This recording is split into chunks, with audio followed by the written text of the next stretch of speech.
खरगोश और कछुआ। एक जंगल में एक तेज रफ्तार खरगोश रहता था। वो हर किसी को अपनी तेजी पर फख्र करता था और अक्सर दूसरे जानवरों को चैलेंज देता था कि वो इसके साथ दौड़ में मुकाबला करे। एक दिन इसने एक कछुए को देखा जो बहुत आहिस्ता आहिस्ता चल रहा था। खरगोश ने कछुए का मजाक उड़ाते हुए कहा, अरे कछुए भाई, तुम्हारी रफ्तार देखकर लगता है कि तुम्हें मंजिल तक पहुंचने में 1 साल लग जाएगा। क्या तुम मेरे साथ दौड़ में मुकाबला करने की हिम्मत करोगे?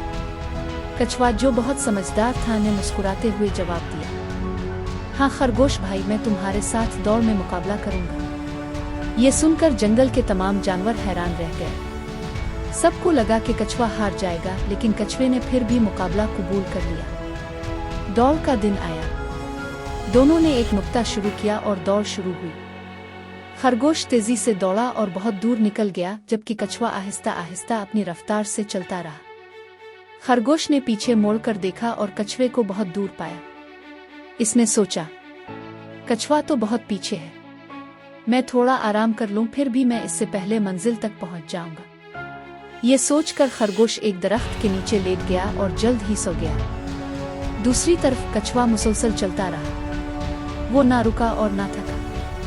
जब खरगोश की नींद से आंख खिली तो इसने देखा कि कछुआ करीब ही मंजिल तक पहुंचने वाला है। खरगोश तेजी से दौड़ा, लेकिन अब बहुत देर हो चुकी थी। कछुआ पहले ही मंजिल तक पहुंच चुका था। कछुए ने कहा, देखा खरगोश भाई, तेजी से दौड़ना ही काफी नहीं, मुस्तकिल मिजाजी और लगन से ही मंजिल तक पहुंचा जा सकता है। खरगोश को अपनी गलती का एहसास हुआ और उसने कछुए से मुआफी मांगी।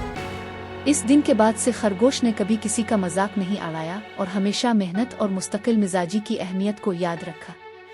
सबक: ये कहानी हमें सिखाती है कि मेहनत और मुस्तकिल मिजाजी से ही कामयाबी मिलती है। तेजी या काबिलियत से ज्यादा अहम यह है कि हम अपने मकसद के लिए लगन के साथ काम करते रहें।